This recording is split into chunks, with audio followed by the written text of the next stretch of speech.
बिस्मिल्लाहिर्रहमानिर्रहीम। नाज़रीन, as a journalist जब भी किसी शो का आगाज़ करते हैं तो कोई ना कोई इशू होता है, कोई ना कोई बैड न्यूज़ होती है विच इज़ वेरी अनफॉर्चुनेट। हम कहेंगे महंगाई होगी, हम कहेंगे इकोनॉमिक क्राइसिस आ गया, लेकिन आज के शो में हम एक बड़ा डिफरेंट आगाज़ कर रहे हैं। आज हम उस शख्स से बात कर रहे हैं जिसके पास आपके, मेरे और इस मुल्क के मसाइल का हल है। I am talking about mister Saleem Gauri. Sir, thank you for your time. अस्सलाम वालेकुम। Sir, first of all you are an inspiration. Inspiration in a way कि जिस तरह मैंने इंट्रो में बताया कि हमारे यहाँ बहुत सारे प्रॉब्लम्स हैं, आपके पास हमारे सॉल्यूशंस हैं। एक सिंपल सा मैंने प्रिंसिपल आसिम बनाया लाइफ का। मैं एक्सेप्ट करता हूँ जो भी मसाइल हमारे हैं या हमारे गिर्द हैं वो हैं, और कुछ ऐसे मसाइल हैं जिसमें मैं कुछ नहीं कर सकता, यानी मैं उन्हें चेंज नहीं कर सकता, वो मेरे कंट्रोल में नहीं है। तो फिर मैं उन्हें एक्सेप्ट कर लेता हूँ, फिर मैं उनका बहाना नहीं बनाता। यानी उसको लेके मैं, अगर कोई मेरी कोई प्लान है या मेरा कोई आइडिया है या जो चीज़ मैं करना चाह रहा हूँ और वो अगर मैं नहीं कर सका, तो फिर बहाना ये नहीं है कि हालात ठीक नहीं थे। रीज़न ये कि मैंने सही फैसले नहीं किए। तो जब आप ऐसा लेके चलेंगे तो फिर अल्टीमेटली आपके बहाने ख़त्म हो जाएंगे। और मैं आपको ये यकीन दिलाऊं आसिम, क्योंकि मैं लकीली दुनिया में काम कर लिया। पाकिस्तान आने से पहले ऑस्ट्रेलिया में भी कई साल लगाए, फिर मिडिल ईस्ट में लगाए, और अभी भी 28 साल से मेरे कस्टमर्स, माशाल्लाह we have customers around the world. तो एक बात मुझे समझ आ गई कि काम कहीं भी आसान नहीं है। कहीं भी करें काम आप, तो वहाँ के अपने चैलेंजेस हैं। तो आपको एडॉप्शन करनी पड़ती है, you have to adopt the local environment, तो फिर आप कामयाब होते हैं। पाकिस्तान के अपने चैलेंजेस हैं। मैं बड़ा इंटरेस्टिंग एक बात लोगों से शेयर करता हूँ। अभी मैं कनाडा में था, तो कनाडा में बच्चे इकट्ठे हो जाते हैं मेरे पास। उसमें आईटी के बच्चे भी और एंटरप्रेन्योर भी और नेटसूल के भी बच्चे, माशाल्लाह वो आगे कुछ 70 बच्चे मेरे साथ बैठे हुए। मुझे पाकिस्तान के हालात कैसे हैं जी। तो मैंने कहा यार बात ये कि मैं 28 साल पहले लाहौर आया था ऑस्ट्रेलिया छोड़ के, और एक दिन शुरू की बात है, मैंने जंग अखबार खोला जी। तो उसकी सुर्खी पता क्या थी आसिफ? पाकिस्तान बड़े नाजुक दौर से गुजर रहा है। सही। अब ये बताइए, द फेमस लाइन, कुछ चेंज हुआ? कुछ नहीं चेंज हुआ। लेकिन उसी हालात में आप देखिए माशाल्लाह, उसी हालात में we are able to build a global enterprise, अल्हम्दुलिल्लाह, जो ग्लोबली इम्पैक्ट कर रही है, जो पाकिस्तान का फ्लैग ग्लोबली लगा रही है। ये बड़ी अमेजिंग एक ना स्टोरी भी है और इंस्पिरेशन भी है कि कैसे, अब मतलब आपने जिस तरह कहा ना बहाने, किसी बड़े बिजनेस में हम करते रहते हैं इंटरव्यू, एज ए जर्नलिस्ट लोगों के पास जाते हैं, ओ जी गैस नहीं है, ओ जी बिजली महंगी होगी, ओ जी ये हो गया। यू हैव, मैंने कभी आपको एक्सक्यूजेस करते नहीं देखा। देखिए, because these are the problems we have, so we know them. तो जब हमें पता है तो फिर आप उसका सद्भाव भी करें। As a businessman, as entrepreneur, as a जिम्मेदार इंसान, जो मैं कस्टमर से वादे करके आता हूँ, अभी उसको ये कह दूँ यार मेरी बिजली चलेगी थी 10 घंटे के लिए, तो मैं आपका काम नहीं कर सका, तो यार मुझे एक दिन और दे दें, तो ऐसे तो बात नहीं बनेगी। तो फिर मुझे पता है कि मेरी बिजली के मसाइल हैं, तो मुझे उसका सोल्यूशन लेके चलना है, मुझे उसकी कॉस्ट अपनी कॉस्ट में लेके चलनी है, उसको मिला के फिर मैंने अपनी कॉस्ट बना के मेक श्योर करना है कि जो भी वादे मैंने कस्टमर से किए मैं उससे फुलफिल करूँ। सबसे बड़ी चीज़ ये है, जब आप कोई वादा करते हैं किसी से, वो आपको पूरा करना है, चाहे उसकी कोई भी कीमत देनी पड़े आपको। कई दफ़ा कीमत आपको नुकसान उठा के भी देनी पड़ती है, तो दें, क्योंकि उसका रिटर्न मिलेगा आपको। क्योंकि जो रिस्पेक्ट आपको मिलेगी अपने वादे पूरे करने से, वो आपके साथ लॉन्ग टर्म चलेगी।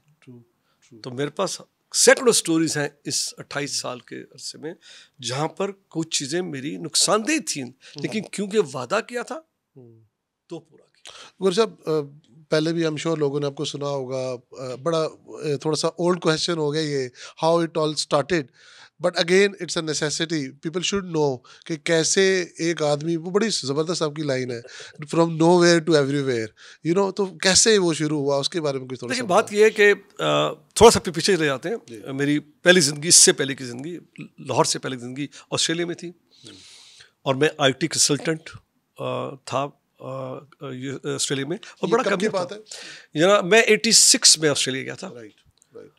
और 86 से मैं IT कंसल्टेंट था ऑस्ट्रेलिया में, कामयाब था, सही। अच्छी जिंदगी थी, फाइनेंशियली जिंदगी अच्छी गुजरी थी, फैमिली खुश थी, काम सही था, और IT इंडस्ट्री अभी इवॉल्व हो रही थी, टेक्नोलॉजी अभी तेजी से आ रही थी।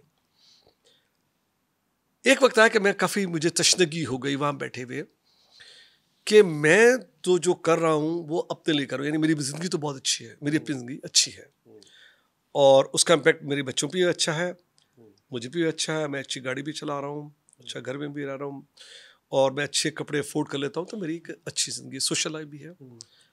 सवाल ये उठता था जहन में कि मैं किसी और के लिए क्या करूँ, यानी मेरे से किसी को कोई फ़ायदा है, या ये सारा फ़ायदा मेरा अपना है?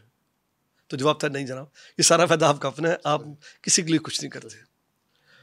फिर इस दौरान में एक ऐसा वाक़या हुआ जहाँ मैं काम कर रहा था जिस कंपनी में, उनके पास एकदम एक IT कंपनी आई किसी और कंट्री की, जिसको देख के मैं बड़ा फ्रस्ट्रेट हुआ कि ये पाकिस्तानी IT कंपनी क्यों नहीं, ये दूसरे कंट्री से कंपनी जो आई है, तो यहाँ पाकिस्तान में ऐसी कंपनी नहीं जो इतना बड़ा प्रोजेक्ट ऑस्ट्रेलिया में कर सके, क्योंकि उस कंपनी को 25-30 लोग आ गए मेरी कंपनी में एकदम, और वो आके बड़ा अच्छा प्रोजेक्ट लेके आए, और वो पूरा सॉफ्टवेयर लेके आए।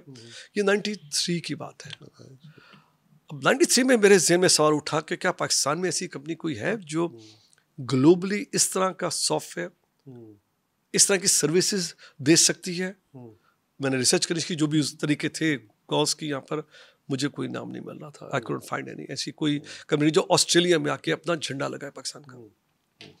2 साल आज से मेरे इसमें लग गए फ्रस्ट्रेशन में, और वही सवाल कि मैं क्या कर रहा हूँ। एक दिन मैंने अपने फैमिली से कहा, बच्चों से कहा, जी हम तो पाकिस्तान जा रहे हैं। अच्छा, क्यों जा रहे हैं? मैं कहा इससे कि मैं सेटिस्फाइड नहीं हूँ अपनी जिंदगी से जो मैं कर रहा हूँ। सब दोस्तों ने कहा यार व्हाई आर यू नो, एक अच्छी जिंदगी तुम्हारी स्टेबल है, बिल्कुल बिल्कुल सही, तो तुम इसको उठा के एक कंट्री में जा रहे हो जहाँ पर, अच्छा उस वक्त ये 95 की बात है, 95 की अगर आप जाके हिस्ट्री देखें तो अच्छी खासी टर्मोइल था पॉलिटिकल, मुश्किल गवर्नमेंट चेंज होती थी एक ऐसे ही है वो। मुश्किल। एक तो नाजुक दौर तो खत्म वो ही था, नहीं वो हुआ ना, वो तो रहा ही। और अच्छा, IT तो था ही नहीं उस वक्त पाकिस्तान में। आरटी तो चले थे ही नहीं, लेकिन पॉलिटिकल इंस्टेबिलिटी थी जो किसी भी बिजनेस के लिए नेगेटिव है। Yes. यार आप कैसे काम शुरू करेंगे? Yes, yes. मुझे कुछ नहीं पता, मेरा दिमाग में वो आ गया तो आ गया, कुछ नहीं लेके आया। मैं क्योंकि मैं सेव नहीं करता, मेरी तरीका जीने का है कि जो कमाया उसे आप जी लें, एक दिन जी लें, अच्छा जी लें, कल जिसने वादा किया वो ही रोजी देगा, क्योंकि काम तो मैं करता हूँ, मैं घर तो बैठता नहीं हूँ, तो फिर रोजी मिल जाएगी। तो मैं जब आया ऑस्ट्रेलिया से तो कुछ नहीं लेके नहीं आया, और आके बैठा, मेरे बड़े भाई थे, अल्लाह उनको जनसीब करे, वो अब नहीं है, उन्होंने मेरे साथ इन्वेस्टमेंट की, और हमने एक छोटा सा ऑफिस, 2 कमरे भी नहीं थे, बल्कि 1 कमरा था, और उसमें 3 लोगों से मैंने लाहौर में आके ऑफिस बना के बैठ गया कि मैं टेक्नोलॉजी में सर्विसेज दूंगा। राइट। और आपने बिल्कुल सही कहा, यहाँ पर तो टेक्नोलॉजी का कंसेप्ट अभी नहीं था, IT का, ये हम बात करें 28 साल पहले की, और IT को कोई एक्सेप्ट भी नहीं करता था, और लोग खुश थे अपने हाथ से काम करने में, और जो उन्होंने तरीका बनाया था काम करने का, सो बहुत फ्रस्ट्रेटिंग था मेरे लिए। मैं आने के बाद मैं आ गया, लेकिन जब आपकी नीयत अच्छी हो ना, तो कुदरत भी आपका साथ देती है। और वही हुआ कि मेरे एक और भाई हैं, उनके ज़रिए मेरा इंट्रोडक्शन हो गया थाईलैंड में मर्सिडीज बेंज के साथ। ये है बात मई 96 की। वो ताल्लुक जो बना, उस ताल्लुक से फिर हमने अपनी नेट सोल की बुनियाद रखी। आप देखिए कि वो पहला कस्टमर था मेरा थाईलैंड में, आसिम, वो आज भी हमारा कस्टमर है। 28 साल से हम उस कस्टमर को सर्विसेज दे रहे हैं, और अल्हम्दुलिल्लाह वो they will stay with us for 10 years. नाज़रीन, मैं आपको एक चीज़ बताऊँ, ये छोटी मोटी चीज़ नहीं है। ये जो कह रहे हैं ना 28 साल तक हम सर्विसेज दे रहे हैं, IT इंडस्ट्री 28 साल क्या 24 घंटे बाद बदल जाती है, रिक्वायरमेंट्स चेंज हो जाती है, टेक्नोलॉजी चेंज हो जाती है, आप डे टू डे अपने आप को रिवॉल्व करते हैं। तो सर 28 साल कैसे उनको मेंटेन कर लिया आपने? यहाँ पर तो आप 28 साल मतलब कुछ भी कर लें तो एक एंड ऑफ द डे कोई ना कोई मसला गिला शिकवा बनता है। बिल्कुल 100% मैं पहले नहीं जाता, जो मैं पहली बात की कि जो वादा किया फिर वो पूरा किया। जो उनसे वादा किया कि ये मैं आपको दूंगा और इस कीमत में दूंगा, तो फिर उसी कीमत में दिया, उससे एक पैसे की एक्स्ट्रा इनवॉइस उनको नहीं भेजी। बेशक इस दौरान में कॉस्ट कहाँ चले गई, बदल गई, चीज़ें बदल गई, मेरे अपने मसाइल हैं, मुझे एक्स्ट्रा जनरेटर भी लगाना है मेरे, वो सब लेके हमने उनको सर्विसेज दी अल्हम्दुलिल्लाह। उस एक कंट्री जैसे आज इस कस्टमर के 12 कंट्रीज मेरे पास हैं। शुरू हमने थाईलैंड से किया था, मर्सिडीज बेंज से, आज मर्सिडीज बेंज के 12 मुल्कों में हमारा सिस्टम सॉफ्टवेयर इम्प्लीमेंटेड है अल्हम्दुलिल्लाह, और वो सेटिस्फाइड भी हैं और इंशाल्लाह आगे बढ़ेगा। मैं इसी आपको आगे के चलूँ, ये जो ऑस्ट्रेलिया का मैं आपको वाक़या सुना रहा हूँ, तो मैं ऑस्ट्रेलिया से आ गया और ये एक लेके आया ख्वाब कि एक ऐसी कंपनी बनाएंगे जो दुनिया में पाकिस्तान का सॉफ्टवेयर और उसके लोग जाके वो सॉफ्टवेयर डिलीवर करेंगे। आज से वक्त गुजर गया, 7-8 साल गुजर गए। एक दिन मैं ऑस्ट्रेलिया में बैठा हुआ था 8 साल के बाद मैं ऑस्ट्रेलिया में ही बैठा हुआ था और मेरी टीम वहाँ थी और हम सॉफ्टवेयर डिलीवर कर रहे थे। तो हम लंच पे गए बच्चों को लेके, बच्चे काम कर रहे थे, कई महीनों से वो काम पे लगे थे, मैं गया विजिट करने के लिए। तो मेरी रूटीन है, मैं जाता हूँ तो फिर हम जाते हैं, खाना वाना खाते हैं, गपशप खाते हैं। तो मैं उनके साथ लंच कर रहा था, लंच करते करते हंसते बोलते मैं एकदम चुप हो गया। बच्चों ने एकदम देखे कि सब मुझे एसजी कहते हैं कि एसजी, तो आप एसजी आप चुप क्यों हो गए, आर यू ओके, आप आर यू समथिंग रॉन्ग? मैं कहते नहीं यार, डू यू रियलाइज कि आज हमने क्या अचीव कर लिया? कहते क्या अचीव किया? मैं कहा वो ख्वाब जो मैं 8 साल पहले लेके निकला था कि ऐसी कंपनी आप बनाएं जो दुनिया में अपना सॉफ्टवेयर लेके जाए और अपने लोग ले जाए और वो डिलीवर करे, आज उसी मुल्क में जहाँ से मैं गया था इतने साल पहले, अल्हम्दुलिल्लाह we are back with our software. हम अपना सॉफ्टवेयर लाए और आपकी अपनी पूरी टीम है और हमने अपना माशाल्लाह झंडा गाड़ दी। Very nice, very nice. तो आपके ख्वाब और आपके जो विजन है वो पूरा हो सकता है अगर आप ऑनेस्टी के साथ जो भी आप कमिटमेंट कर रहे हैं वो पूरी करते जाएं इंशाल्लाह ताला। देखिए सिर्फ दुनिया में अच्छे वेंडर की कमी है, जो अच्छे सर्विस प्रोवाइडर उनकी कमी है। हज़ारों लोग ऑफर करने से और लेकिन उनमें से एक अच्छा वेंडर जब आपको मिल जाता है तो वो आपको छोड़ेंगे नहीं, क्योंकि उन्हें भी पता है कि यार हमने बड़े तजुर्बे कर लिए, अब ये बंदा सही है। यस, हमसे गलतियाँ भी हुई, हाँ हमसे कोताही भी होती है, इंसानों में हम डील करते हैं, हमारे अपने बच्चे हैं, लेकिन हम अपनी गलतियाँ एक्सेप्ट करते गए। हमने कस्टमर बताया कि यार ये सही नहीं है लेकिन हम इसे सही करेंगे। और जब इसमें आपका प्रोफेशनलिज्म, आपकी पर्सनैलिटी का कितना रोल था इन योर ओन नेटसोल की? एक होता है ना, एक एनवायरनमेंट सेटअप हो जाता है एक आईटी सॉफ्टवेयर हाउस का, जिस तरह आपने कहा ना मैं अपनी गलती तस्लीम करता गया, एक हम्बलनेस होती है, एक प्रोफेशनलिज्म आ जाता है। यूजुअली पीपल जो सर्विस इंडस्ट्री में होते हैं ना सर, वो कहते हैं नहीं जी नहीं, हमारे एंड पे नहीं था, ये उधर से थर्ड पार्टी में कोई मसला हो गया था, ये हो गया था, कोई ये आपकी वजह से? देखिए ये बिलीफ की बात है। आपको जब ये मेरी बुक्स में मैंने काफ़ी बार बार लिखा है ये बात कि जब भी कहीं आप फेल होते हैं, जब भी, और फेल का वर्ड सही नहीं है, मैं जिंदगी में कभी फेल नहीं हुआ। मैं समझाऊँ आपको, तो लोग कहते हैं यार ये कैसे सकता, तो फेल नहीं हुआ, बुक तो भरी हुई तुम्हारे कारनामों से। तो मैं कहता मैं फेल नहीं हुआ, मैं नाकाम हुआ हूँ, अनसक्सेसफुल हूँ, मैं फेल नहीं हुआ। राइट, फर्क है जी, बड़ा फर्क है। जब आप नाकाम होते हैं तो फिर आप दोबारा कोशिश करते हैं, फिर नहीं होता फिर आप कोशिश करते हैं, हत्ता कि आप कामयाब हो जाए। तो इससे कहते हैं कि मैं नाकाम तो था, मैं फेल था। फेल जब पता कब होते हैं, जब आप गिव अप कर देते हैं, तो फिर आप फेलियर हैं। नाकामी एक हिस्सा है जब आप कोई चीज़ करते हैं। जब आप नाकाम होते हो क्या होता है, फिर आप असेस करते हैं कि हम नाकाम क्यों हुए, यानी जो चीज़ हम करें। तो वहाँ अगर हम में से कुछ लोग हमेशा ब्लेम करेंगे इन्वायरमेंट को, जी गैस नहीं थी, जी बिजली नहीं थी, जी लोग सही नहीं थे, जी ये नहीं मिला मुझे, वो नहीं, तो मैं तो जी काम नहीं कर सकता, मैं तो पाकिस्तान से जा रहा हूँ छोड़ के, क्योंकि यहाँ तो लोग सही नहीं है। सही कह रहे हैं। एक बड़ी स्टेटमेंट मैं सुनता हूँ बार बार, बिल्कुल बिल्कुल कि लोग जी सही नहीं है, लोग हमारे स्किल नहीं है, ये लोग सीरियस नहीं है। I am sorry, that is wrong. आपकी खुद अपनी एबिलिटी सही नहीं है कि आप मैनेज नहीं करें, आप सच्चाई से एक्सेप्ट नहीं करें कि जो आपने फैसले किए उनमें आपको चेंज लानी है। तो मैं जब भी हमारे फैसले हमने किए हुए नहीं सही हुए तो असेसमेंट ये लगा कि नहीं यार हमारी गलती है कि हमने फैसला सही किया। बच्चों को ब्लेम नहीं किया, कभी भी बच्चों को या मेरे लोगों को हमने ब्लेम मैंने नहीं किया हमेशा, क्योंकि फैसले तो मेरे लेवल से ही आते हैं, आइडिया मुझे देना है, तो फिर मुझे ही उसको एक्सेप्ट करना है, और पूरी तरह मैंने अपने आप पे लिया। लेकिन जब कामयाबी हुई तो सारा क्रेडिट बच्चों का है, सारा आप शाबाशी देते हैं अपनी टीम को, क्योंकि काम उन्होंने किया, उन्होंने आपकी जो आइडियाज थे उनको रियलिटी में कन्वर्ट किया। मैं बुरी साहब इसी के ऊपर आऊँगा। ये आई एम लकी इनफ कि मेरा भी आईटी से ही ताल्लुक है। आपका जितना भी वर्क फोर्स है ना, उसको हमेशा हमने गुड रिव्यूज देते देखा है। यूजुअली जब भी कोई बंदा कोई कंपनी छोड़ के जाता है तो वो कोई ना कोई गिला शिकवा जरूर अगली कंपनी में साथ लेके जाता है। हमने जितने भी सर्वेस किए, जितने भी लोगों से मिले, आपका जो पे स्ट्रक्चर है, आपकी जो वेल बीइंग है, आपका जो एनवायरनमेंट है, what is the idea behind that? क्या आप चाहते हैं कि लोग कहीं और जाएं ही ना? क्या आप ये कहीं से कॉपी कर रहे हैं, या आपके क्लाइंट्स ने आपको कहा गया है कि जी आपने इस तरह से इनकी वेलबींग का ख्याल रखना? देखिए, सबसे बड़ी जो पावर है आपके पास वो है लोगों की पावर। लोग आपकी तरह कोई मुझसे इंटरव्यू कर रहे थे तो उन्होंने मुझसे पूछा कि आपका सबसे बड़ा चैलेंज क्या है बिजनेस को बिल्ड करने का, जो सबसे बड़ा मुश्किल। मैं कहा जी पीपल, लोग। हाँ, लोग। हम में से जो लोग लोगों से को मैनेज करते हैं वो काम। मगर जी दूसरा, चले एक तो ये हो गया कि लोग मुश्किल है मैनेज करना, सेकंड बड़ा चैलेंज क्या है कंपनी को मैनेज करेंगे? मैं कहा जी लोग। ये सवाल 3 दफा किया गया, 3 दफा मैंने कहा लोग। मैं कहा ये सबसे बड़ा जो एक चैलेंज है किसी भी एंटरप्राइज में, वो अपने लोगों को आप कैसे ट्रीट करते हैं, यानी जो आपने सवाल किया कि आपकी जो ट्रीटमेंट है उन लोगों से वो किस तरह की है। आसिम यकीन कीजिए, अभी मैं ऑस्ट्रेलिया में 2 ट्रिप किए मैंने, एक ऑस्ट्रेलिया में भी गया था कुछ महीने पहले, फिर मैं कनाडा गया।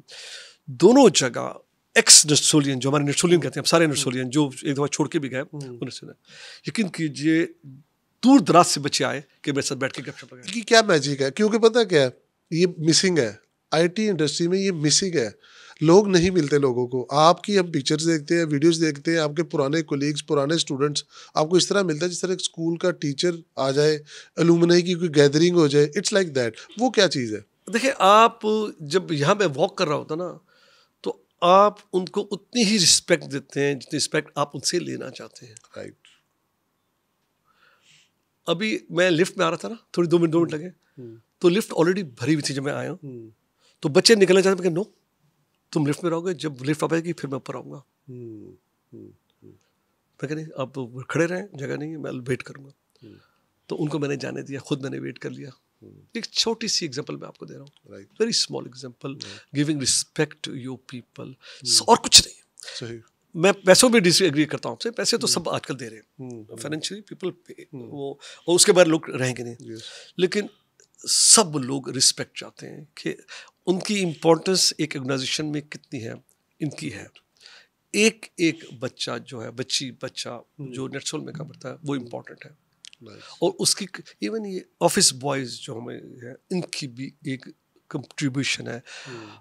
ये सॉफ्टवेयर डेवलपमेंट कर रहे हैं, लेकिन ये मैनेज कर रहे हैं, ये इन्वायरमेंट मैनेज कर रहे हैं। तो इनमें से अगर कोई कोताही करेगा और कोई अगर मेरा गेस्ट सही तरह ट्रीट नहीं होगा तो वो भी कंपनी को नुकसान है। तो जो भी आप इस वक्त इन्वायरमेंट देख रहे हैं, इनमें हर एक, इवन जो सफाई करने वाला बच्चा है उसकी भी कंट्रीब्यूशन है इस ऑर्गेनाइजेशन। वो सब फीमेल टू मेल रेशियो का ख्याल रखते हैं माशाल्लाह, बहुत इंपॉर्टेंट है, इट्स वेरी इंपॉर्टेंट। बल्कि नेटसोल को आईटी उसका अवार्ड मिला बेस्ट जेंडर बैलेंस। नाइस। सो जो जेंडर, और सिर्फ जेंडर बैलेंस नहीं है, इसमें सारे बैलेंसेस को लेकर जाता है। मिनोरिटी का बैलेंस भी है, रीजन का बैलेंस भी है, शहरों का बैलेंस भी है। आपको हर एक को एक जैसा ट्रीट करना है, आपको उनको रिस्पेक्ट देनी है, आपको ऐसी रन करनी है कि एक फीमेल को फील हो कि वो अपने घर में सिक्योर है, सेफ है, वो यहाँ काम कर सकती है। बाप अपनी बेटी को भेज के अपने काम में बिजी हो जाए, भाई बहन को भेज के फिक्र ना करे, हस्बैंड वाइफ को भेज के उसे फहमाओ कि हाँ मेरी वाइफ एक ऐसी इन्वायरमेंट है जहाँ पर she is taken care of, she is protected by the family. इसमें आपका अभी नाज़रीन अगर आप देखें ना, ओवरऑल जो प्राइवेट कल्चर है, जो प्राइवेट इंडस्ट्रीज़ के अंदर जो वर्क फोर्स है, वो बड़ी ग्रेजुअली इंक्रीज हुई है फीमेल सेक्टर में।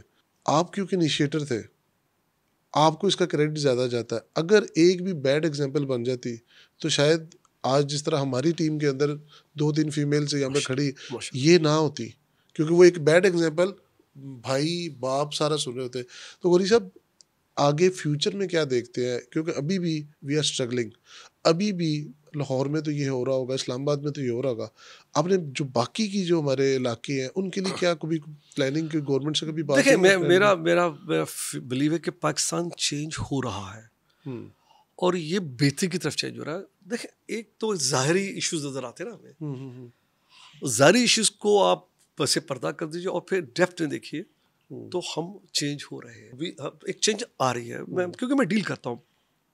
अब मैं फैसलाबाद जा रहा हूँ कल, हम्म अब मैं वहाँ पर मैं स्कूलों में जाऊँगा, एक दो जगह मैंने जाके बच्चों से मिलना है, हम्म और वहाँ पर मेल भी फीमेल के इश्यूज होगी भी। बल्कि कुछ महीने पहले मैं फैसलाबाद में विमेन कॉलेज में गया, यूनिवर्सिटी में गया था। अच्छा को मेरा ख्याल है कि 500-600 बच्ची बैठी थी हॉल में, जो उन्होंने मुझसे इंटरेक्शन की है, जो उन बच्चों की एनर्जी थी, that was amazing. Yes They were as energetic as the boys college. They were Yes. as talkative as the boys.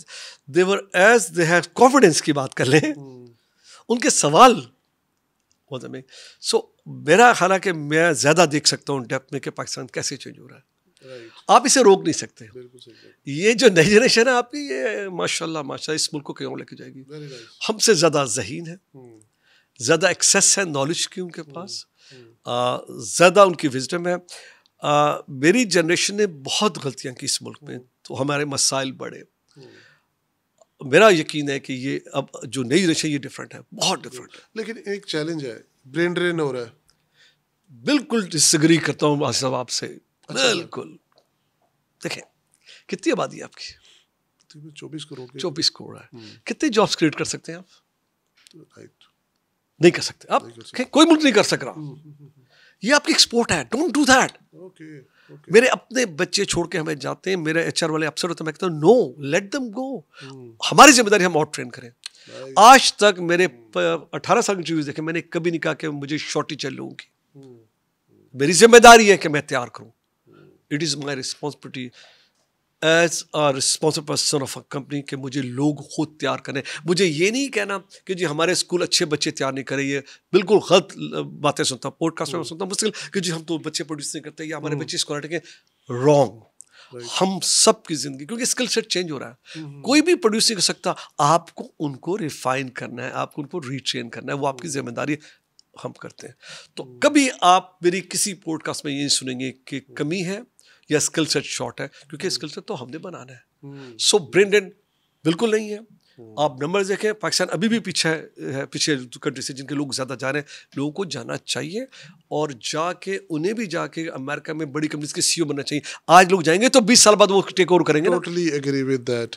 नाज़रीन, ये इसकी को थोड़ा सा एक्सप्लेनेशन, ये अगर जिस तरह आपने कहा कि बड़ी कंपनीज के सीईओज बने, गूगल, याहू, एप्पल, वो कैसे बने हैं? कैसे इसे बने? को 30 साल पहले चाहिए गए थे। एग्जैक्टली। तो आज जो हमारे बच्चे पढ़े लिखे जा रहे हैं, और मैं मिल के आया हूँ, मैं उन बच्चों से मिल के आया हूँ भी कनाडा में, हमारे अपने बच्चे आईटी के नेटसोल के बच्चे पोजीशंस पे आने शुरू हो गए हैं। Good. ऑस्ट्रेलिया में पोजीशन में आने शुरू हो गए हैं। Good. तो इंशाल्लाह ताला उनके बच्चे इंशाल्लाह ताला will become the CEOs of this company जिनकी आप बात कर रहे हैं। Good. किस बात के ब्रेन ड्रेन? इतना ज्यादा ब्रेन आपके पास है, पीछे बैकलॉग लगा हुआ है।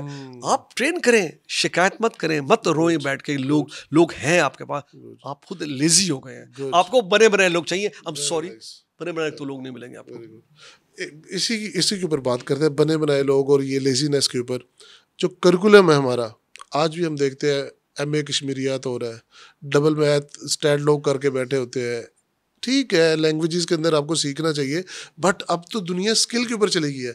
इसके ऊपर कभी दिल नहीं किया कि मेरी बहुत ज़्यादा इस पर दिल क्या किया, मैं रुक नहीं सकता इस। देखिए, एजुकेशन का एक जो नीड थी वो चेंज हो गई है। यानी तालीम जिसे आप कहते हैं, उसका एक मकसद था। हमें स्कूल में सारे सब्जेक्ट दिए थे, ज्योग्राफी, हिस्ट्री, मैथ, बेसिक रहता था। हिस्ट्री हमें मुझे याद कराई जाती थी तो मुझे डेटे याद नहीं होती थी, मुझे वाक़यात याद होते थे। बड़ा मुश्किल था, बड़ा अजीब सा लगता था, यार क्या इसको मैंने यूज़ नहीं करना, मुझे क्यों पढ़ाना, मैं तो कुछ और बनना है, ये मुझे हिस्ट्री पढ़ा जा रहे हैं, ज्योग्राफी। उस वक्त हमारी एक्सेस नहीं थी नॉलेज पे, उस वक्त ज़रूरत थी अब बिल्कुल हमें चेंज करना है। मैं मुस्तकिल एजुकेशन मिनिस्ट्री से जिससे भी मिल रहा हूँ, बल्कि यहाँ नहीं, ग्लोबली भी जहाँ मेरी इंटरेक्शन हो रहा है लोगों से, जो एजुकेशन में मेरी एक ही बात हो रही है कि अब हमें एजुकेशन का कंसेप्ट चेंज करना है। लिटरेसी का वर्ड जो है कि लिटरेसी को कहते हैं कि लिटरेसी इतने परसेंट है, वो कैसे आप असेस करते हैं कि जो एक इंसान पढ़ सके और लिख सके उसे आप लिटरेट कहते हैं। अब मैं इसे वॉइस के थ्रू मैं इसको पूरी इंफॉर्मेशन इससे निकाल लेता हूँ। मैं आपको सारी जंगों की 5000 साल की हिस्ट्री आपको अभी आपको पढ़ के सुना देता हूँ। मैं आपको ज्योग्राफी बताता हूँ कि किसकी ट्रेन पे कितने हाइट पे कौन सा पहाड़ है, मैं आपको देता हूँ कौन सा दरिया कहाँ से निकलता है। मैं वो भी वॉइस से, मैं टाइप की भी जरूरत नहीं है मुझे, वॉइस से मुझे उसका पूरा वो बाहर आ जाएगा। ये पूरी चेंज हो गई लिटरेसी के कंसेप्ट। क्या मैं डिवाइस इस्तेमाल कर सकता हूँ तो मैं लिटरेट हूँ, क्योंकि मैं एबल हूँ। देखिए लिटरेसी का मतलब है कि मुझे मालूमात है, मेरी एबिलिटी है कि मालूमात पढ़ सकूं, तो मुझे लिटरेसी है। इसी कहते हैं पढ़ना। ऐसा ही है ना? बिल्कुल ऐसे। तो मुझे एक ऐसा अब टूल मैंने तख्ती से शुरू किया। मेरी डेट तख्ती से, अब तख्ती नहीं है तख्ती। बिल्कुल सही कह रहे हैं। ऐसा ऐसा ऐसा कॉपियाँ खत्म हो रही हैं, सारा करिकुलम वर्चुअल आ गया। मेरे बच्चों को होमवर्क ईमेल के थ्रू मिलता है, अब उसमें कॉपी पे नहीं आता। वो होमवर्क सबमिट करते हैं, वो कागज पे लिख के नहीं देते। तो ऑलरेडी चेंज तो आप ला, अब उसको भी चेंज कीजिए आप सब्जेक्ट को। आप बिल्कुल आपने सही कहा, अब वक्त है स्किल का। मेरी अपनी जो गुजारिश है और मैं दे रहा हूँ कि पहले से 10वीं तक आपने बच्चे को तैयार करना है कि वो जाके कमाने लग जाए। 5वीं तक आप उन्हें डिफरेंट सब्जेक्ट थे, बेसिक थे, और 5वीं से 10 तक 5 साल स्किल शुरू कर दीजिए। क्योंकि हर बच्चा अफोर्ड नहीं कर सकता, हर फैमिली अफोर्ड नहीं कर सकती वो बच्चे को 16 साल पढ़ाए या 18 साल पढ़ाए। उनको घर में कमाई लेके आनी है। और होता भी यही है कि 5 साल के बाद बच्चा बेचारा किसी मोटरसाइकिल शॉप पे लग गया। हमें अपना चेंज करना है बड़ी तेजी के साथ। 5वीं तक बेसिक्स, उसमें इस्लामियत भी दीजिए, मजहब भी दीजिए, सब दीजिए। 5 से 10 साल, 5 साल में आप उन्हें कोई ना कोई डिफरेंट स्किल्स शुरू कर दीजिए नाउ, ताकि 10वीं के साथ वो होगा 16 साल का। जब वो 10वीं करेगा 16 साल का होगा, यस 16 साल में 10वीं के बाद उसका स्कूल होगी, वो मार्केट में आके अपने घर चला सकता है, बचा सकता है, और वहाँ से बिल्ड सकता है। क्योंकि हमें उनकी भी ज़रूरत है। अभी हम नहीं इस पे, अभी भी हम मेन स्ट्रीम जो आप कह रहे हैं वो पढ़ा रहे हैं। इसका इम्पैक्ट हमें कुछ साल में फील होगा, हम पीछे रह जाएंगे और रह रहे हैं। ये कल नहीं करना, ये हमें आज ये सोच लेके आनी है कि 10 साल के अंदर स्किल दे दें। फिर 10 के बाद बाकी और बच्चे हैं जो 10 से 12 जाएंगे, वो एक अलग क्लास है, वो पढ़ लेंगे। 12 के बाद भी आप उन्हें स्किल दे दीजिए। और बाकी लोग इंजीनियर बनेंगे, फाइन, वी नीड इंजीनियर, लेकिन एक छोटा नंबर चाहिए जिन्होंने 16 साल करने हैं, वो एक अलग वो है, लेकिन नंबर छोटा है। ऐसा ऐसा जो नीड है हमारे पास जॉब्स की, वो चेंज हो रही है। हमें जॉब्स हमारे, तो हमें वो लोग नहीं चाहिए, तो ये लोग क्या करेंगे? एमएस में क्या करेगा? कितने लोगों को पढ़ाएगा? वो भी आपका वर्चुअल शुरू हो जाएगी पढ़ाई सारी की सारी। टीचर्स आपके वर्चुअल हो जाएंगे, डॉक्टर्स आपके वर्चुअल हो रहे हैं, लॉयर्स आपके वर्चुअल हो रहे हैं, बैंकिंग आपके वर्चुअल हो रही है, गाड़ी आपके इलेक्ट्रिक हो गया, मैकेनिक आपका खत्म हो रहा है। सही कह रहे हैं। जॉब्स कहाँ से आएंगे? हमें नई स्किल्स को इंट्रोड्यूस कराना है नाउ, अभी। Very well explain, very very well explain. अच्छा गोरी साहब, आप पायनियर है आईटी इंडस्ट्री के पाकिस्तान में। आई पर्सनली फील लाइक कि पाकिस्तान के अंदर जो हायर एजुकेशन है और जो टॉप की टेक्निकल एजुकेशन है, specially in IT as well, उसके लिए कोई इंस्टीट्यूट नहीं है, उसके लिए कोई यूनिवर्सिटीज़ तो है, वी हैव, मतलब आईटी यूनिवर्सिटीज़ भी तगड़ी है, बट वो जो एक होता है ना research and innovation advance level जो हम यूएसए में देखते हैं, इवन जो हम इंडिया में देखते हैं, वो नहीं है। कभी आपका इस तरफ आया कि? बिल्कुल आया है। दो चीज़ें मेरा कंसर्न, सबसे बड़ा मेरा कंसर्न, मैं इससे एक्स्ट्रा पूछूंगा, हमारी टीचर्स की ट्रेनिंग सही नहीं है। सो सबसे पहले आपको चाहिए ट्रेन द ट्रेनर्स। टीचर्स के लिए एक है जैसे B Ed, we have to now go and पहला फोकस आपका टीचर ट्रेनिंग है। सबसे पहला जो पाकिस्तान नीड है, हमें एक इंस्टीट्यूशन है जिसमें टीचर्स की ट्रेनिंग की जाए, टीचर्स को एक लेवल दिया जाए। जो आप स्किल की बात करें वो नहीं है, किसी को उठा के आप टीचर बना रहे हैं, वो नहीं चलेगा। तो सबसे बड़ी जो नीड है, जो मैं बहुत फ्रस्ट्रेट हो रहा हूँ, teachers training at every level, even kindergarten से लेकर आप जो उसकी बात कर रहे हैं।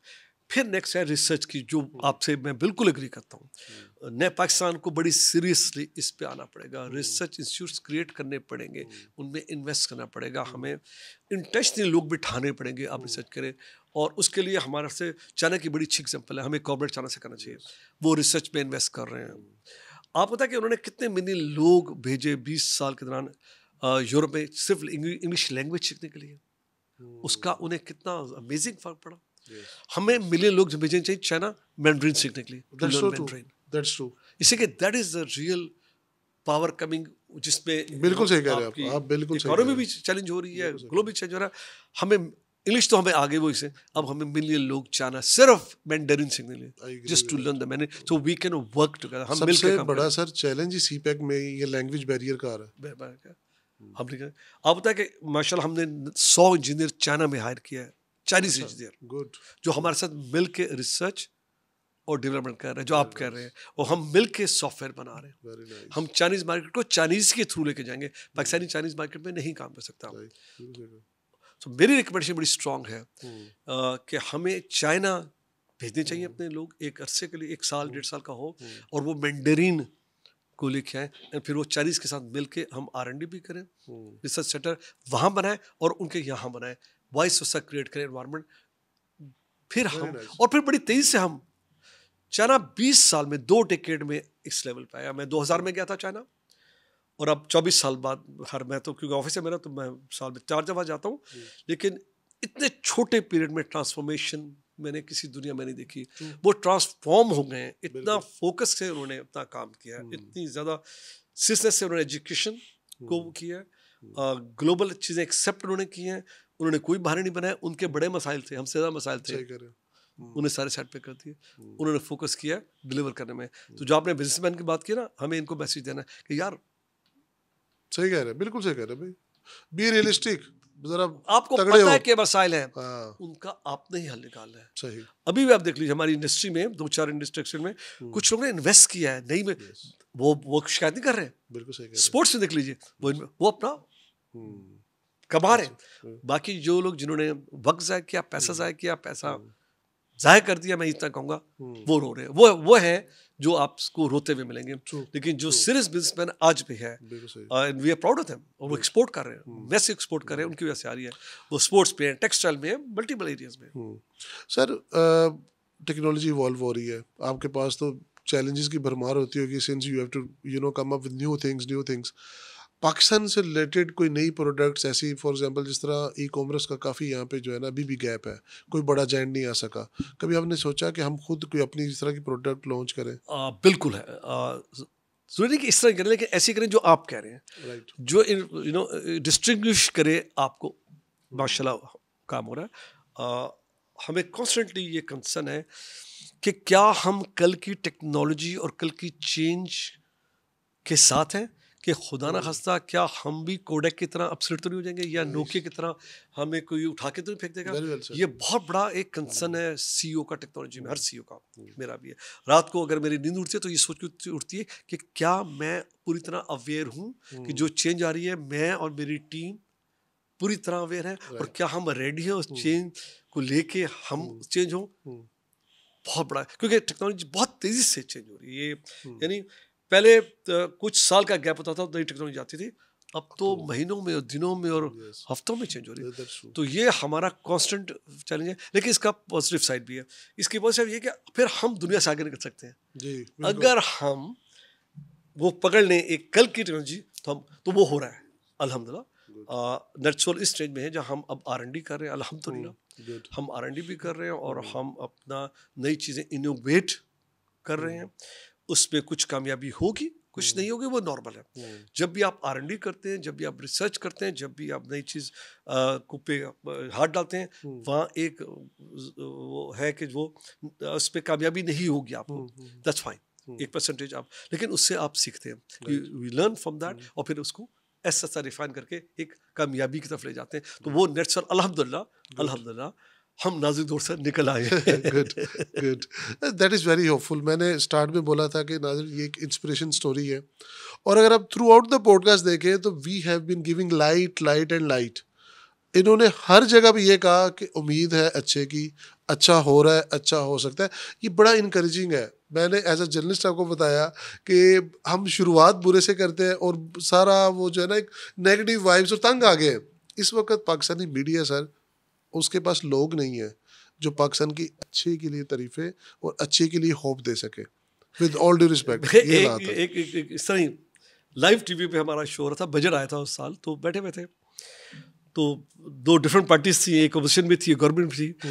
अब मैम मुझे बुला लिया इंडिपेंडेंट, अच्छा मुझे बोलने दे, वो दोनों आपस में टा टा टा जैसे होता है ना। तो एंकर मुझसे कहते हैं साहब आपका क्या ख्याल है पाकिस्तान के बारे में, ये बड़े बुरे हालात जैसे सोरे के हाल पाकिस्तान का जी। यार बात ये है कि मेरे नज़दीक दो पाकिस्तान है, एक पाकिस्तान मेरा है।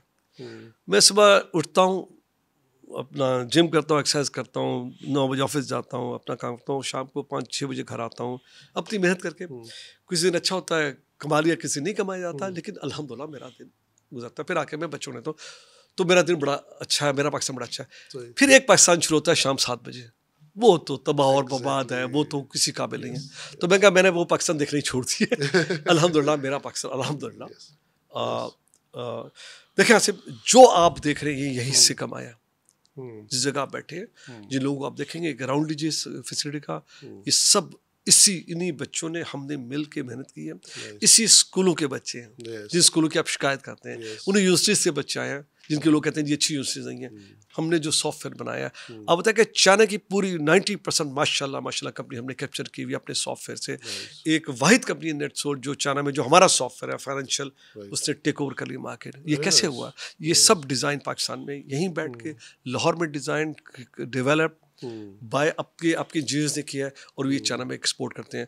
पूरा पाकिस्तान चाइना से इंपोर्ट करता है, हम माशाल्लाह चाइना को एक्सपोर्ट करते हैं। कुछ सब फाइनेंशियल सिस्टम्स की बात हुई, फिनटेक पाकिस्तान के अंदर भी आ गया है।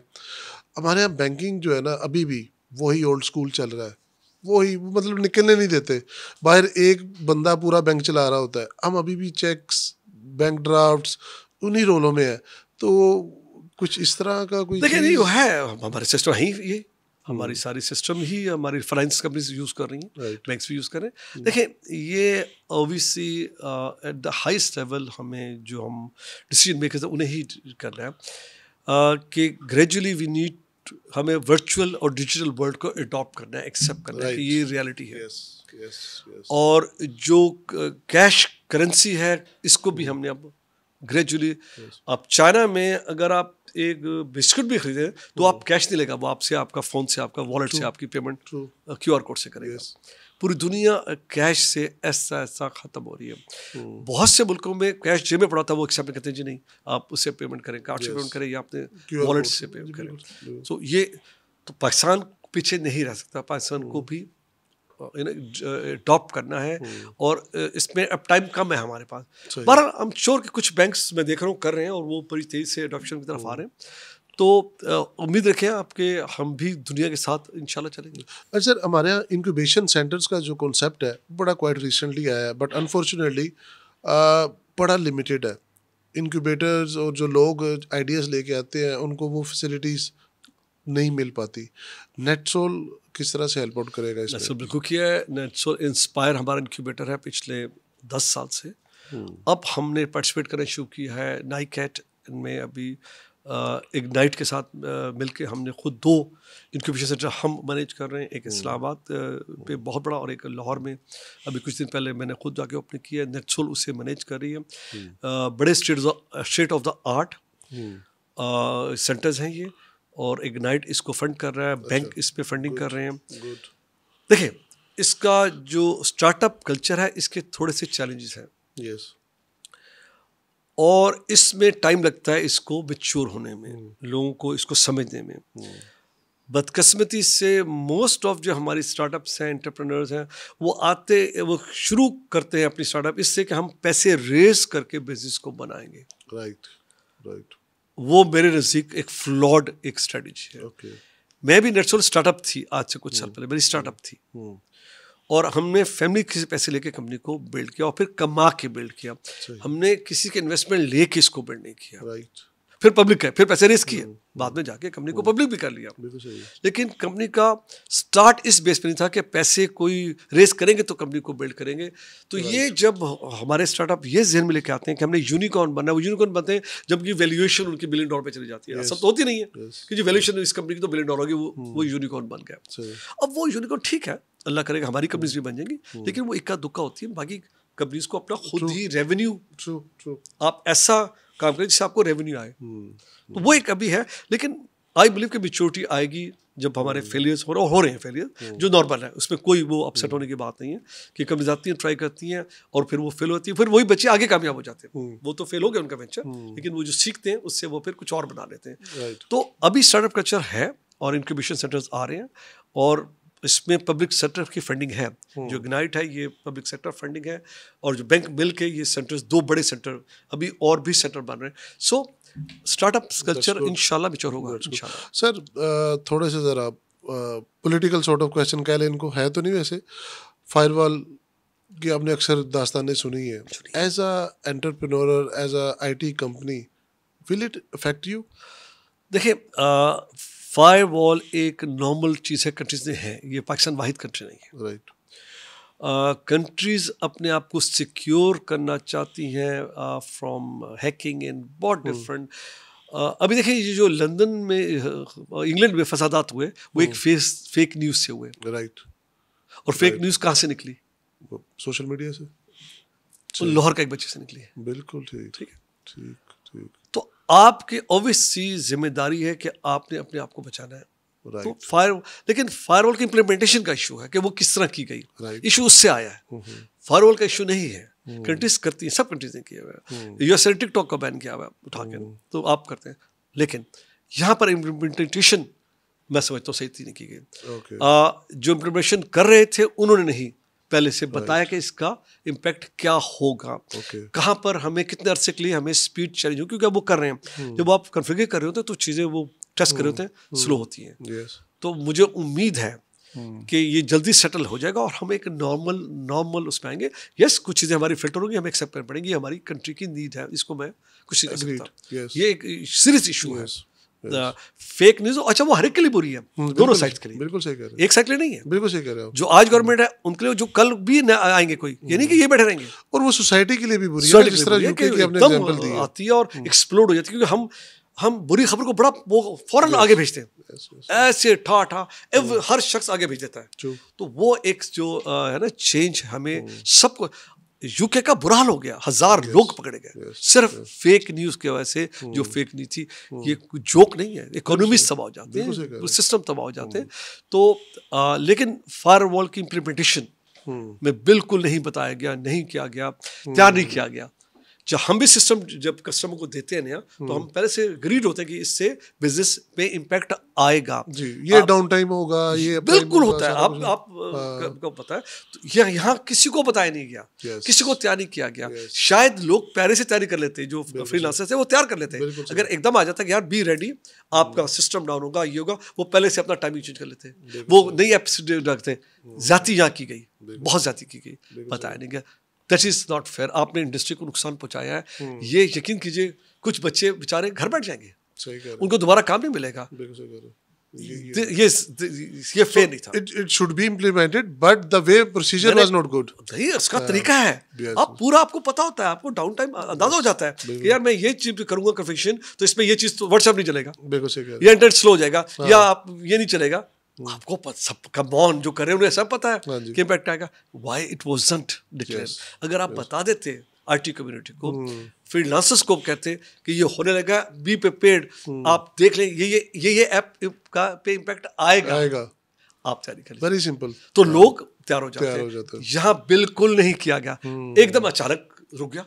एकदम अचानक मेरे मैसेज आ रहे हैं, मेरे कस्टमर से मेरी व्हाट्सएप कॉल चल रही है, एकदम कॉल मेरी कटनी शुरू हो गई, मेरी वॉइस मैसेज नहीं जा रहा। अच्छा, मैंने वॉइस मैसेज कस्टमर को, मैंने कहा उसको मिल गया, 2 घंटे बाद देखा तो वो मेरे पास पड़ा हुआ है। अब वो कस्टमर मुझसे अपसेट हो रहा है कि जी why you not informing me, what are you doing. बिल्कुल सही। तो मैं तो चले बड़ी कंपनी है, मेरा तो खैर ऑफिस है, हमने हैंडल कर लिया, अल्लाह का शुक्र है, हमारा नहीं इम्पैक्ट, क्योंकि हमारी डायरेक्ट क्लाइंट्स है। आप बताइए छोटे का क्या हुआ, छोटे फ्रीलांसर्स का क्या हुआ, छोटी कंपनीज का क्या हुआ?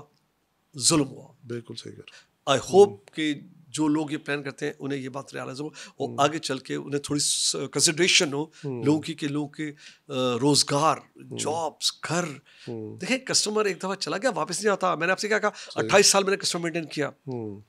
खुदा से अगर मैं इस दौरान में रुक जाता मेरा इंटरेक्शन, बाय बाय टाटा। बिल्कुल सही कह रहे हो, बिल्कुल सही कह रहे हो। और कस्टमर सर्विस के अंदर तो आपको बैक एंड फोर्थ इंटरेक्शन जरूरी है, कॉन्स्टेंट है, कभी भी वो आपको कॉल कर सकते हैं और आप you have to give the ये बच्चे कुछ ना कुछ हल निकाल लेते हैं। अगर इन्हें पहले बता दिया जाता कि जनाब ये एप्लीकेशंस आपकी स्लो हो जाएंगी, आप थोड़ा साल निकाले, ये इंशाल्लाह इतना पीरियड है, इसके बाद ये ऐसा ऐसा very well explained sir, very very professionally explained. और व्हाट्सएप बंद हो जाता है, लोग ईमेल पे चले जाते हैं, किसी और मैसेंजर पे चले जाते हैं। आप पहले से कर लेते हैं। There are so many ways of communicating, और है हमारे पास टूल, हमें पता ही नहीं है। मैं बता रहा हूँ, मेरे साथ हुआ, मैं मैसेज छोड़, वॉइस मैसेज कस्टमर को देके, यार हमने ये चीज आपकी ये कर रहे हैं, और कस्टमर वेट कर रहा है और मैसेज गई नहीं। मैंने 2 घंटों बाद देखा वो वहीं अड़ा है, गया ही नहीं। सही कह रहे हैं। मैं परेशान हो गई, क्या वजह है? बिल्कुल सही कह रहे और कस्टमर के मेरे लोगों को फोन आएंगे कि एसजी ने हमें बताया नहीं कि क्या क्या डिसीजन है। I was embarrassed. यस। तो ये तो मेरा हाल है। मैं आपको दी व्हाट अबाउट जो फ्रीलांसर्स है, वाकई सही बात है। फ्रीलांसर्स है, small company, Yes, yes, yes, यकीन कीजिए इम्पैक्ट हुआ है, बिल्कुल सही कह रहे और लोग जेन्युइनली ग्रीव्ड हैं, लोग जेन्युइनली को नुकसान हुआ है। हैं। ये बचाया जा सकता था, बिल्कुल बचाया इसकी जरूरत नहीं थी। सर, क्रिएटिविटी डेवलपमेंट बड़ा टफ काम है। इसके लिए आपका माइंड रिलैक्स होना, बॉडी रिलैक्स होना, क्या डे रूटीन है, कैसे करते हैं सारा कुछ? एक चीज जो सबक तो बहुत सीखे, अपनी जो एक उम्र गुजरी है इसमें, एक सबक ये मिला कि काम तो करना है, क्योंकि काम की और जिंदगी नहीं है, और रिटायर भी नहीं होना, लेकिन काम को बैलेंस करना बहुत जरूरी है अपनी फैमिली लाइफ के साथ, बहुत ज़्यादा जरूरी है। राइट। उसकी वजह यह कि वक्त बहुत तेजी से गुजर रहा है, हमारे हाथ में नहीं है, और कल शायद हम रिग्रेट करेंगे, काश हमने और टाइम दिया होता अपनी फैमिलीज को, बच्चों को, इवन दोस्तों को, बाप को, फैमिली वालों को। तो ये सबक आपको मिलता है ओवर द पीरियड, ऐसा आपको समझ आती है कि बैलेंस कितना जरूरी है। एक चीज़ और मैं आप करूँगा आसिम, कि मैं कंट्रडिक्शन करता हूँ, मैं बड़ा तजाद करता हूँ, मेरी बातों में तजाद है। एक तरफ मैं कहता हूँ कि यार अपने ख्वाब पूरे करो और जाओ उनके पीछे मेहनत करो, एक तरफ कहते हैं इत्तेदाल लेके आ जाओ, यू नो, स्लो डाउन हो जाओ। तो ये क्या, ये कैसे बैलेंस होगा? दोनों पॉसिबल है। सही। पहली चीज़ पॉसिबल है कि आपके जो भी यू नो विजन और ड्रीम है, कहीं ना कहीं उनमें लाइन जरूर ड्रॉ कर दीजिए, क्योंकि एक हद के बाद वो फिर आप पे बोझ बन जाएंगे, आपके ख्वाब। और फिर इवन अगर अचीव भी कर लेंगे तो आप खुश नहीं होंगे, क्योंकि आपकी सेहत, आपके रिश्ते, बच्चे बड़े होकर चले गए, उनकी शादी हो गई, अब आप अकेले बैठे हुए हैं, तो क्या फायदा ऐसे ख्वाब पूरे का जब आप के पास ही कोई नहीं है, या आपकी हेल्थ आपके काबू में नहीं है। तो बहुत जरूरी है कि ख्वाबों पे कहीं लाइन खींच दीजिए, कहीं ना कहीं लाइन ड्रॉ लाइन, और उस लाइन के पीछे बैठ के फिर मुस्कुराए, और जो कर लिया, जो अचीव कर लिया, उसको फिर लेके चले, उसको चेरिश करें। देखिए, जरूरी नहीं कि हर शख्स क्या बन जाए, यूनिकॉर्न बन जाए या बिलियनर बन जाए, यकीन कीजिए वो खुशी नहीं देगा आपको।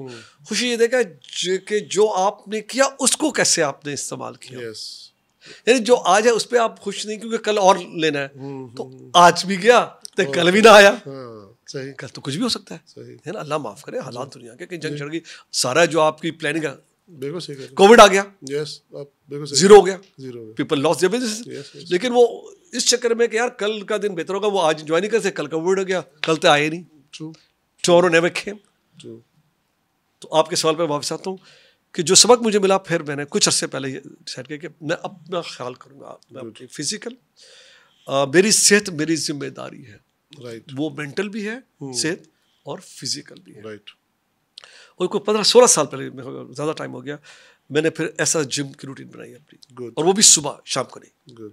क्योंकि सुबह का मेरा बिलीव ये था कि सुबह का जब मैं जिम में जाता हूँ तो मैं अच्छा खासा जोर लगाता हूँ, अपनी मेहनत करता हूँ, और उससे तो उससे मेरा स्ट्रेस सुबह ही निकल जाता है।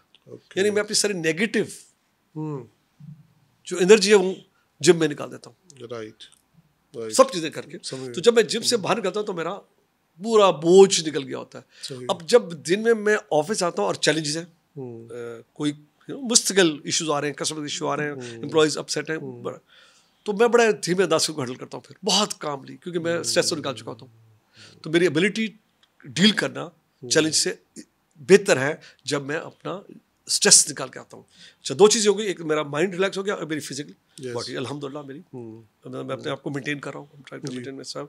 और फिर मैं अपने आप को खुश मिजाजी, मेरी बड़ी ज़रूरी है कि मैं खुश मिजाज रहूँ।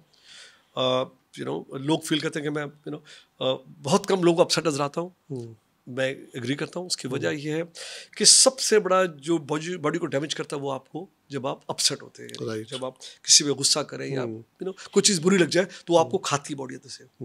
तो मैंने वो लोगों को आपसे कहना एक्सेप्ट करना शुरू कर दिया है कि लोग, जैसा मैं परफेक्ट नहीं हूँ, मेरे गिर्द लोग भी परफेक्ट नहीं है। सही तो मैंने लोगों को एक्सेप्ट कर लिया। सही तो जब आप एक्सेप्ट कर लेते हैं तो फिर लोग आपको बॉदर नहीं करते, दे डोंट बॉदर यू। तो फिर आप हंसते रहते हैं।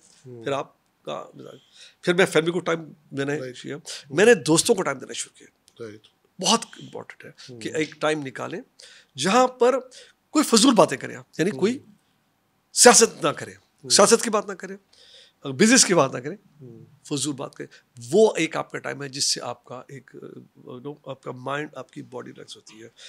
बड़ों को टाइम दें, बुजुर्गों को टाइम दें। राइट मैं अपने वालिद, मेरी उनकी डेथ हुई 3 साल पहले। लकीली हम इकट्ठे रहे, एक लाहौर में इकट्ठे थे, तो मुझे अच्छा लगता है। लेकिन स्टिल एक तशनगी है, काश मैं उनके पास और बैठा होता। सही शाम को जब मैं घर आता था तो उनका कमरा साथ उसमें था, लॉन्च के दूसरी तरफ था। तो कई दफ़ा मैं उनके कमरे में नहीं जाता था, थका होता था कि कमरे में बैठता था, और वो मेरा वेट कर रहे होते थे, पूछते थे कि सलीम नहीं आया। सही अब आया मैं, लेकिन सलीम साहब अपने कमरे में बैठे हैं। सही मुझे वो दिन ये खाते हैं मुझे कि काश मैं उस दिन भी उनके पास जाके बैठ गया होता। जाना तो सबने है, बिल्कुल सही कह रहे हैं। बुजुर्ग है, लेकिन ये मेरा मैसेज है सबके लिए कि अपने जो बुजुर्ग आपके हैं उनको टाइम दो, उनको आपकी टाइम की जरूरत है। वो आपका इंतजार करते हैं, बिल्कुल सही वो सारे दिन की रिपोर्ट आपसे लेते हैं, उन्हें अच्छा लगता है जब उनसे आप शेयर करते हो कि यार ये हुआ है, वो अच्छा हुआ, बुरा हुआ, ये किया मैंने, अच्छा कुछ किया तो खुश होते हैं, बुरा हो तो वो भी कहते हैं नहीं बेटा ठीक हो जाएगा, वो दुआ देते हैं, फिक्र नहीं कर, ठीक हो जाएगा। फौरन जो आता है ठीक हो जाएगा, फिक्र ना कर, सब ठीक हो जाएगा।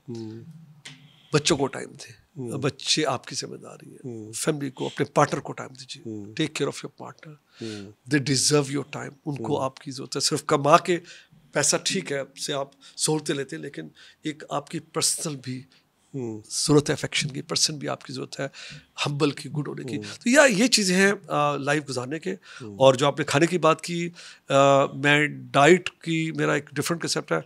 मैं सारा दिन खाता हूँ, लेकिन थोड़ा थोड़ा। मेरी नाश्ता मैं अच्छा करता हूँ, लेकिन सारा दिन मैं स्मॉल पोर्शंस में खाता। तो बॉडी को मैं वो नहीं रखता, भूखा नहीं रखता, तो उससे फिर बॉडी मेरी मेंटेन रहती है। लेकिन एक वक्त में थोड़ा पोर्शन। जब चीट डे हो तो क्या मतलब कभी दिल नहीं, चीट डे करें, देखिए उसका भी है, देखिए बिल्कुल निहारी भी खाएं, लेकिन मिकदार कम करते हैं। सही सही मैंने कहा ना मैं खाता सब कुछ हूँ, सही, लेकिन मिकदार को कम कर दिया। और ऑब्वियसली ये फास्ट फूड या ये फिजी ड्रिंक्स, ये तो ऑब्वियसली बिल्कुल ही मना है, ये तो आपकी बॉडी खा जाते हैं। लेकिन जो हमारे अपने देसी खाने वो भी, अगर आप इत्तदाल में, और अगर आप अपना पोर्शन कम कर ले ऐसा ऐसा, तो आपकी बॉडी उसको एक्सेप्ट कर लेगी, आपकी भूख उतनी हो जाएगी, फिर आप खा सकते हैं, यू कैन ईट। हाँ, रात का खाना जल्दी खाएं, वो मेरा हैबिट है, कम खाएं रात को। तो आप 6 बजे के बाद कोशिश करें कि मिनिमल कर लें। उससे पहले आप सारा दिन थोड़ा थोड़ा पीस लेते हैं, फल भी खाया, चीज़ें आपको बैलेंस करना है, प्रोटीन भी लेनी है, आपने कार्ब भी लेना है, आपने फ्रूट भी लेना है, नेचुरल रखना है, आपने पानी पीना है, सारा दिन के बाद चलना है। उमर साहब, you have travelled a lot, कोई ऐसी जगह जहाँ बार बार जाने को दिल करे? ये दुनिया अमेजिंग है, यकीन कीजिए कि बड़ी दुनिया है। और मैं चेक कर रहा था, कोई मेरे 70 कंट्रीज़ हो गई मेरी इसमें जो मैं गया ऑलरेडी विजिट कर ली हैं, और हर जगह की अपनी को ख़ास बात है। चाहे वो गरीब मुल्क हो या अमीर मुल्क, उनकी अपनी खासियत है, उनके अपने चैलेंजेस हैं, उनके मसाइल भी हैं, और यकीन कीजिए मसाइल हर जगह है। सही। लेकिन जो सबसे ज़्यादा मैंने 2-3 जगह की, एक तो चाइना, लोगों को अंदाज़ा नहीं कि चाइना कितना बड़ा और कितना उस पर अमेजिंग जगह है जो लोग हम उसको मालूम ही नहीं है। सही कह रहे हैं। उनके पहाड़ी सिलसिले अमेजिंग हैं, उनकी जगह। तो लकीली क्योंकि चाइना में बात की, तो मैं कोशिश करता कि हर दफ़ा कोई ना कोई 1-2 दिन का किसी जगह का ज़रूर विजिट करूँ। मेरा एडवेंचर, मेरा तो ये शौक़ है, मैं मेरे अंदर का जो है ना ट्रैवलर वो। फिर मेरा जो भी सबसे एक विजिट था वो आइसलैंड का था, वो ज़रा अमेजिंग था, वो सारी नेचर मुझे। फिर जो मेरा बेस्ट विजिट था वो स्कर्दू का था। यकीन कीजिए वो मैं आई वाज अमेज्ड, जो मैं दोसाई और गया हूँ, मेरा ख्याल है उससे खूबसूरत जगह तो दुनिया में कोई नहीं है। क्या बात है। वो जनरली वर्जिन टेरिटरी है, क्या नेचर, क्या पावर है कुदरत की। वो ऐसी जगह है जहाँ पर डेजर्ट भी और पहाड़ भी और बर्फ भी पड़ी है, मैंने ऐसी कोई जगह नहीं देखी जैसी हुआ है। बिल्कुल सही कह रहे हैं, बिल्कुल सही कह रहे हैं। तो मैं तो बार बार वहाँ जाना चाहता हूँ। सही सही सही। गौरी साहब, बहुत बहुत शुक्रिया। It was an amazing podcast again. ये वो पॉडकास्ट था जिसमें होप थी, जिसमें इंस्पिरेशन थी, और आप सबके लिए, इस अवाम के लिए एक पैगाम था।